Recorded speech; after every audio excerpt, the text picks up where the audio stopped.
Hey Grummies, welcome back to my channel and welcome to today's video. If I'm feeling a little bit sentimental this video, just pretend you do not hear it, okay? Just pretend that this is a normal video, okay?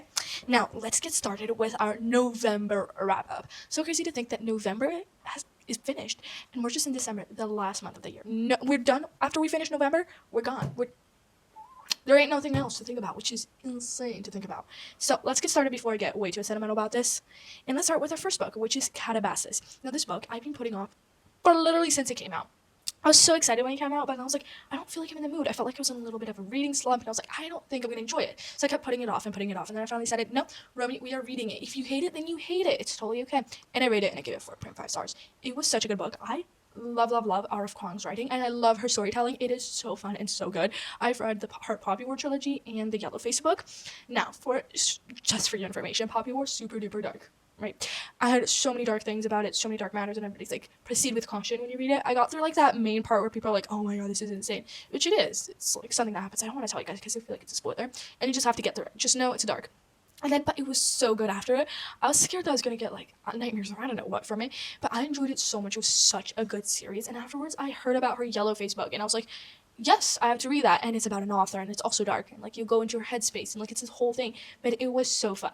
So fun. I gobbled it up. I ate it. Left no crumbs. I absolutely adored it. It was such a good book.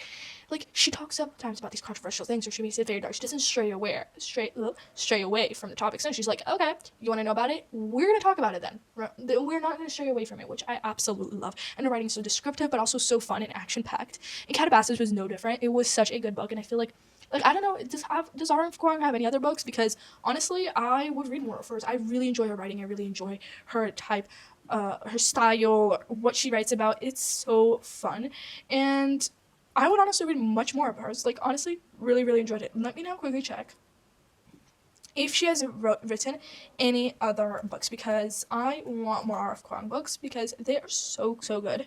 Okay, wait, I don't know if she has written anymore. Let me check. But like, just so you know, Yellowface got Best Fiction in 2023. Oh, Babel. I have yet to read Babel. I'm a bit scared to read it, but yeah. She also has Making Space and the Best American Science Fiction and Fantasy 2023. I don't know what that is, but pretty much we mainly have Babel left, which is insane to think about out of her like main set list. I know that she's probably going to release another book next year, but like guys, I'm so excited, and I'm going to read Babel. I promise you guys, I want to read it, I think, this year, because I personally really enjoyed all of her books. All of them, like every time I'm like, yeah, I don't know if it's gonna be my style, if it's gonna be something that I will enjoy.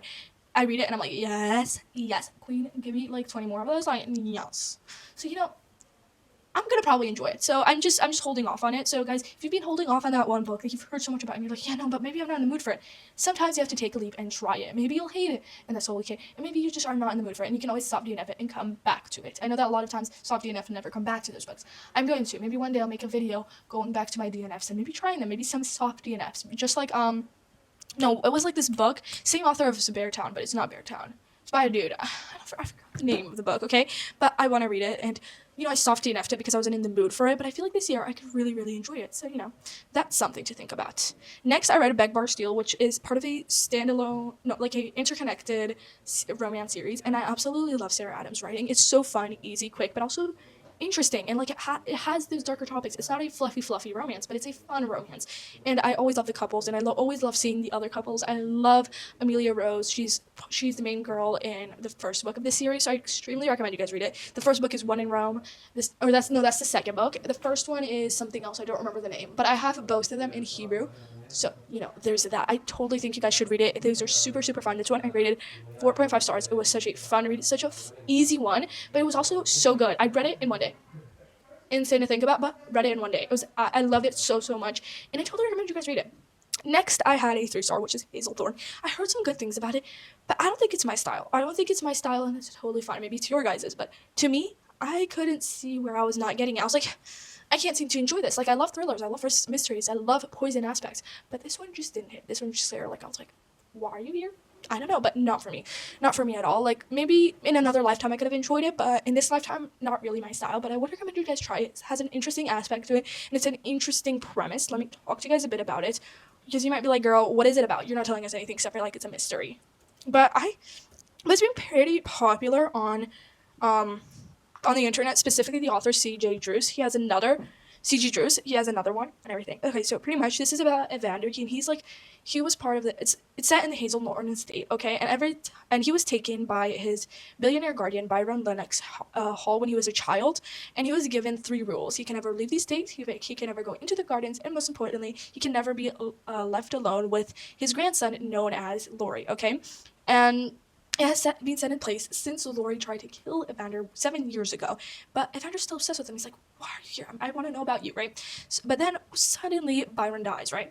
Crazy, insane, and Evander inherits the Hazelthorne mansion, okay, and also with the entirety of the Lennox Hall like wealth, the entire family wealth, he gets it, and he. But Evander's like, oh my god, no way that my guardian just randomly died. No, he was killed, he was murdered, and he's like, yeah, but Laurie's the only one that can help me, even though he tried to kill me 7 years ago. Like, excuse the hell out of me. So they have to go together and try to like unravel family dark secrets. That's the entire idea. Also, this is a no release, but I could not get the idea. I don't know what it was with me, but I couldn't get into his head. I couldn't feel it.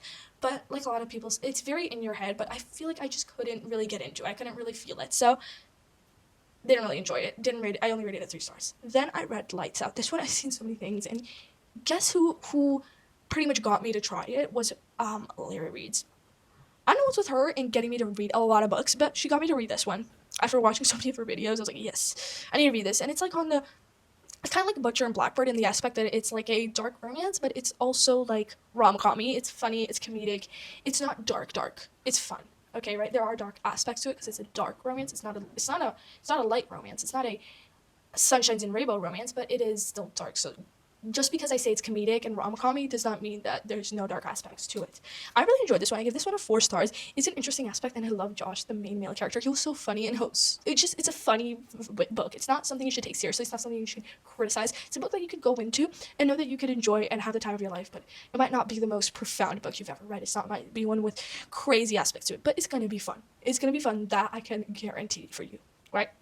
Then I read Never Lie, which is a thriller, and I've actually first told my mom to read it. I was like, yeah, I heard great things about it. You should read it. Well, I just gave her like a bunch of Frida McFadden's books, and she said she really enjoyed it. So I was like, you know what? I need to try to read Frida McFadden. Maybe I should have started with like, what is it called? Something Maiden? I don't remember. But that entire series, which is super duper popular. But no, I decided to start with Never Lie, which isn't one of her, like, it's still a pretty popular book, but it's not the most popular by Frida McFadden. Like, if you say Frida McFadden, people might think of that Maiden book. I forgot the name, but you know which one I mean, probably.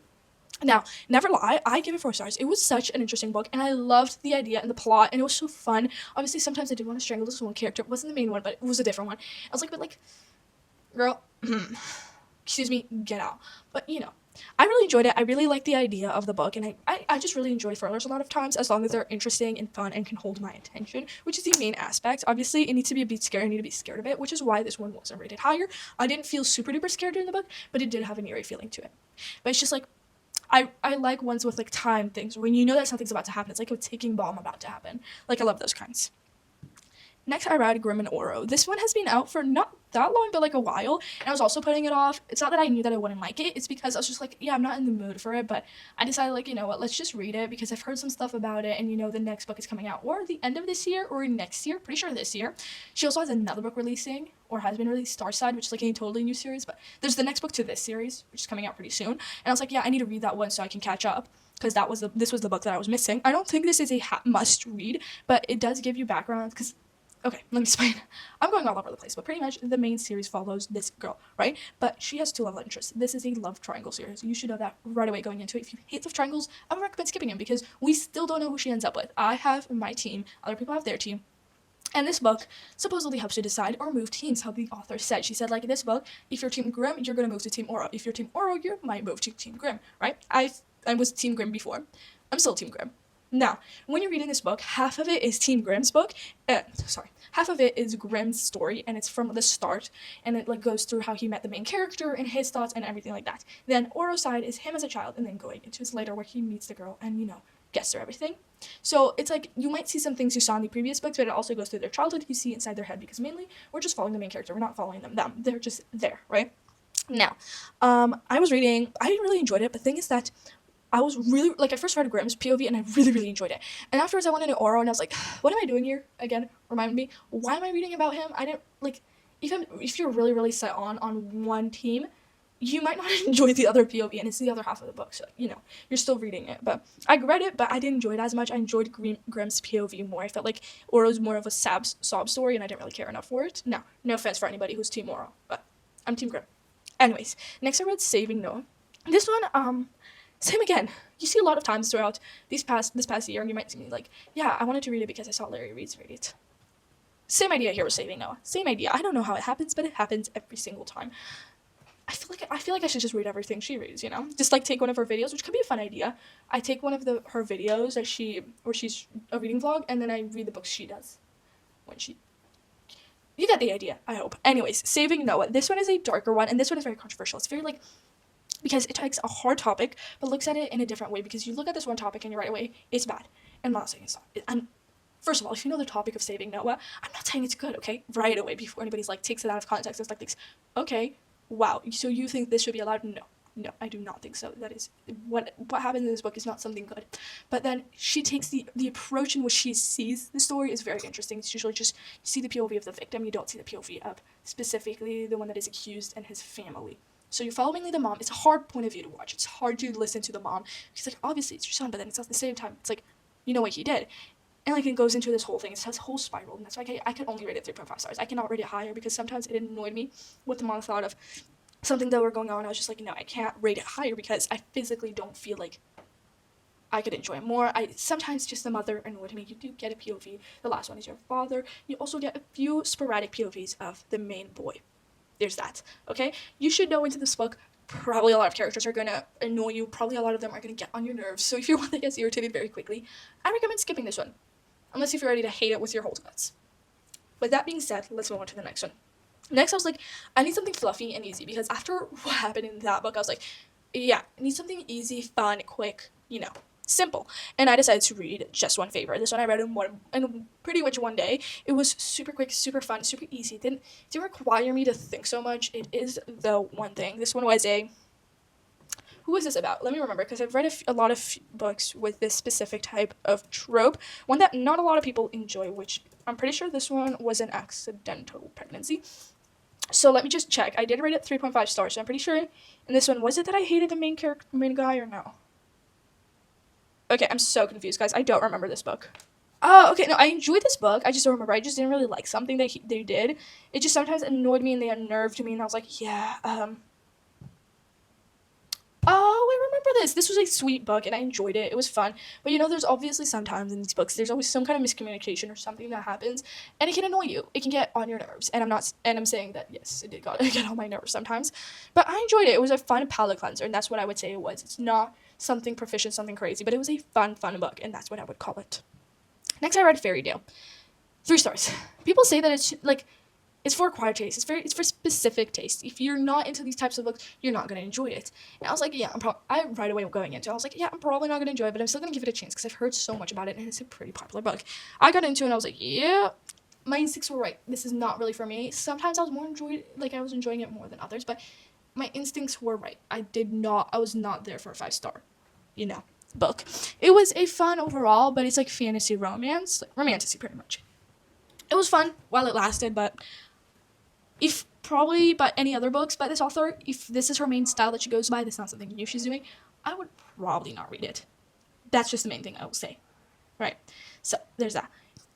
Anyways, guys, I'm going to take a break, and I'll come back to you guys later, because I'm getting dehydrated. So I'm going to get some water, do some stuff, and then I'll come back. Yeah, bye. Okay, book rummies, I'm back. I remembered to come back to film again. Still the same day, still like just a few minutes later. Okay, I had to go do something and drink up. Anyways, where was I? Oh, sure, I just finished talking about Fairy Tale and talking about how, like, it was like, okay, but not really good. Next, I read Caught Up. Oh, wait, by the way, I need to show you guys something. I have some great news. I haven't told anybody on YouTube about it, so let me show you guys. Last week, in the mail, I got Caught Up by Liz Tomford in paperback, and rewind it back. Now, I don't have the 4th book. I'll tell you guys right now, I don't have Play Along. It was dragged on in the mail, so now I have 1, 2, 3, 5. But hopefully Play Along comes by soon. But guys, look at these pretties. Look at these. If you can't tell, I love the entire Windy City series. It is so good. It is so good. And plus, I love in these versions First of all, I quickly went and bought these versions because I found out that like these versions are gonna get discontinued soon, and we're only gonna get the new versions. Hopefully, Play Along comes in the version I want, not in the new version. I don't want the new version of that, and then all the other ones in old. Like, no, thank you, please no. But like in these versions, first of all, I love the colors. They're so beautiful, and they make this entire landscape, and it's just so fucking pretty. I absolutely adore it.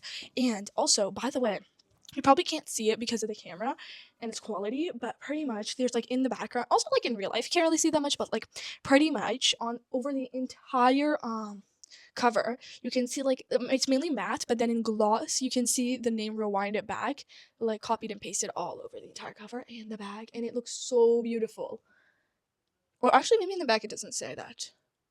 Oh no, in the back it also does, and it is so pretty, and also on the spine, it's just so freaking beautiful. I absolutely adore it. I absolutely love this entire series. I cannot tell you how much I truly love it. Oh my goodness, wait, what?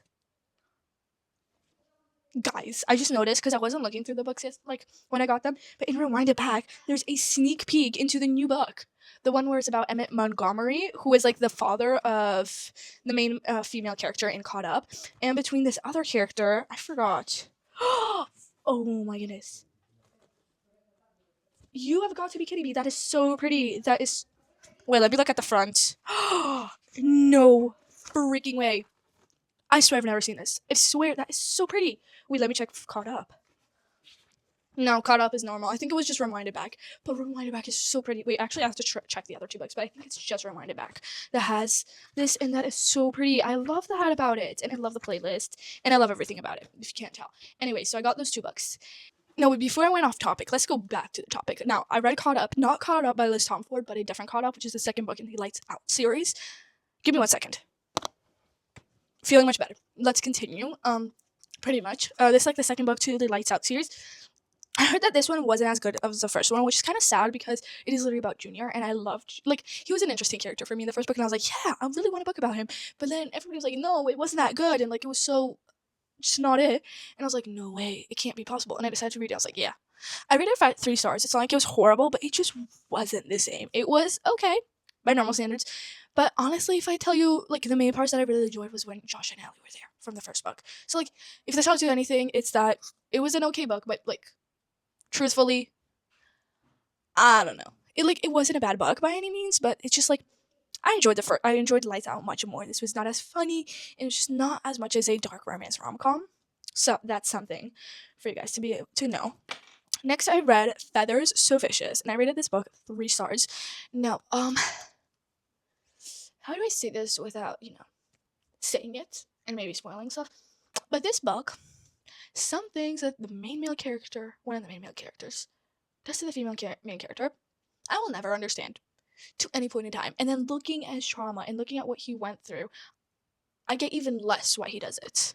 Like, it's not like, oh yeah, he's like this, that's why he does this, this, and that. No. You see his trauma, and then you see what he does, and then you're like, so why are you doing this again? Like, I don't know, there's certain actions that he does, certain things that he does, and it's just like, so why are you doing this? Why do you think this is acceptable to do?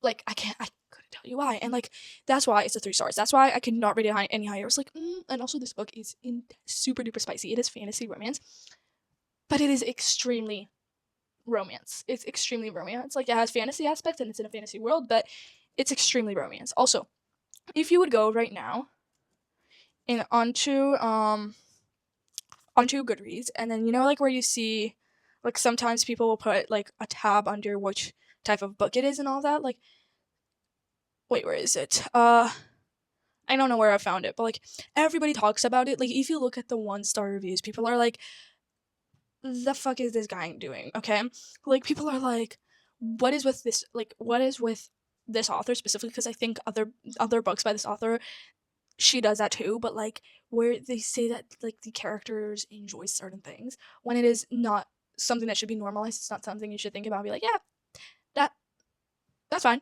But it isn't. It's not. Like, I don't know. There's certain things. And this one review is literally being like, this book was gaslighting the fuck out of me more than any gaslighter has ever gaslighted, which is for sure. And also, guys, this book has an average of 4.02 rating, right? where I'm not saying this is a horrible book. It's not by any means a 1-star book. It's not. I cannot compare it to the entire Marked series. That was a 1-star series, but this one wasn't so much better that I could really be like, no, don't even try to put these on the 2 level. Like, if you even try to put these on the same level, I would never understand you. Because no, if somebody put it on the same level, I'd be like, I get where you're coming from. I get it. Because some things in this book were just like, no, no, I cannot see you normalizing such a thing. It's not something that should be normalized. But anyhow, I still proceeded to read the second book. The second book still 3 stars. They kind of stopped trying to normalize it as much, I feel like, but they still kept that subject as something not super bad and super taboo. It's like, yeah, it's not good, but like, they're like, yeah, but I enjoy it, so it's okay. Like, I don't know how to explain it. It's just, I don't get why some things were put into this series. I know that it's marketed as a dark fantasy romance, but there's a like, if you look at a dark romance like any others, I feel like there's, to a certain extent, maybe some dark romances have the same aspect as this, where they take this topic and think it's normal. But I could not for the life of me see how this could be normalized and be thought of as normal. The second book is 4.03. I don't know which one was better. I don't know. Don't ask me. No. Oh yeah, and the ending? Yeah, like, it's okay. Sure, do that. But like, nah. I don't know. Okay, yeah. Dark romance is a fine line of indulging in the darkest fantasies while maintaining the agency of the main character. It also is also the line between dark experiences that result in growth and gratuitous misery for the sake of shock value. Okay, and like, this is what one person's review was at the start, and I'm like, yeah, I get that. Is totally like, that's exactly what I mean. Dark romance, like, it is very fine line. It's very like, yes, I could say it has some subjects that you shouldn't normalize, but like, it's a very fine line that authors have to walk on. They even step out of it. It could honestly just result in many people being like, why did you do that? You know, I don't know. And the message sometimes that this book sends, very questionable, let's just say that. So let's get into the final books. Now, this was when I was in my video where I was reading Christmas books. So these next 2 books that you're seeing, I'm also going to talk about the third one, are specifically Christmas related. So first I read Christmas Fix. This is a book I've been seeing for quite a while, so I was like interested to see how it would be like. Would it be interesting? And first of all, in terms of a Christmas factor, I really enjoyed this book. This was a fun, easy read, and of course, it was a romance, but it was fun and simple. And I forgot, like, sometimes Lucy Score books can be fun and interesting, but like, not something crazy, right? But I feel like it was really fun. It's chaotic, but also great. Pretty much, it's about Noah Yates, who is a single dad, and he's also kind of like sort of I would say, mayor of this small town called Mary, Connecticut, right? Not Mary like Mary, I mean like Merry Christmas. Mary. Got it? Okay, and pretty much there was this huge hurricane that happened, and because of that, he has to tell that there won't be any Christmas festival this year, and with that, it means no tourism and like pretty much no income for them, which because their main income comes from tourism, which I feel like quite a few Christmas books take that in, where they're like, small town, there's some kind of crisis, or like they have this entire like Christmas festival and their town depends on tourism, right? Okay, so then there is the main girl character. Her name is Catalina King, and she's a huge, like, I would say she's sort of like super smart, super great. She is like a home renovation expert, and she's also like a hot reality TV star. She's like everything, right? And she's like, hey, I can create a show about fixing this entire town, and I can, with a budget. And she's like, yeah, I'll put it back up. And he's like, no, I don't want your help. I don't want you taking over my town and putting this huge spotlight on it and making it into this Hollywood production, because it's not. I just want my thing. I'd rather just not have our annual Christmas festival instead of letting you help me, right? But she's like, no, I'm ready to put it back in Christmas mode. And she's like doing this whole thing, and he's like, and he's always trying to, like, he's like, no, you're wrong, you're a horrible person. Like, he's always trying to wrong her. He's always like, no, what she's doing is wrong. I've heard about this, and I've seen these kind of controversies. And so that means that she's not a good person. And there's this whole thing, okay, right? So sometimes, obviously, at the start, he's like mistakes her and thinks that she's somebody horrible. It's somebody that doesn't care for anybody, right? But then you see as he grows, and the whole idea is that in this story, all of the characters grow insane. Like, specifically the main 2 characters, one learns how to settle down, another learns how to go back into the dating life, but also learn to, like, take risks, and also like understand things, and like not judge people for the first thing you see, right? Or for the first thing you think, because probably, most likely, that's not true, So you read about it. Sometimes there were been annoying parts where they would take something in the wrong way, and then it'd be like, but dude, it's clearly not. But I enjoyed it. It was really fun, and I loved Noah's daughter. She was such a fun character. She was such a fun person. I loved her. Like, a lot of times I might read like a Christmas story, and it might be like, or it's too too spicy or something that, like How My Neighbor Stole Christmas. Like, something that was in there was a bit not there, not what I wanted. But some books are super cute, and this one was also, this gave the Christmas vibes. It gave perfectly what I needed, and I feel like it was a great story and all. Next, I read A Mistletoe Motive, which is like a short novella. Very short, very fun, very easy. That's the idea of Mistletoe Motive, right? Christmas, romance, simple, easy. Now, what's something you might not know about it is that it deals into a few topics that might not, like, they're not insanely like, oh my god, this is a horrible topic, and then they talk about it, right? But it's like, it talks about certain things, and like, I really enjoyed it. It was really fun, and the whole idea is that it's short. It's a novella. But it was super fun, and it was super easy, and pretty much it is also something that I feel like should maybe bring you over if you're like, yeah, it's cute, whatever, and it's not too long, is fun, but you might be like, yeah, but what if it's not actually fun? But like, guys, what I'm trying to say is, what will bring you over onto the side of reading it is that it's set. They both of them work in this cute little bookshop. Anything else I need to say? I don't know. They work at an independent bookstore called Bailey's Bookshop, right? Super fun. She is like she's full of cheer. She loves Christmas. She loves everything. She's like the beautiful golden retriever, and he's like the black cat, right? He's like, I don't really like the holidays. They're not for me. He's like, no, he like, and everything like that. And also, his name is Jonathan Frost, and hers is Gabriella Dinatel. Something like that. Okay, I cannot say it. Okay, right? And you know, they both work there because they turned out to be both co-directors. You see, like, she's one to decorate and make the bookshop something of their own, something fun and super super cute, not like all of those big bookstores chains where they're like have huge things. And he's one that looks at the logistics, looks at the statistics, tries to keep it afloat and all of that. So, and you read about it, and it's a super fun book. As I said, it's like 100 or almost 200 pages, so it's super easy to get through, and I rated 3.75 stars. It was super fun, but like, it's not the greatest book on earth, but I really enjoyed it, and I think you guys should read it.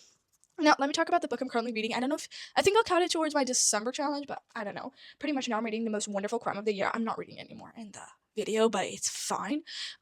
So here it is, The Most Wonderful Crime of the Year. It's like a mystery with Christmas in it and romance. That's the idea. That's how I would categorize it.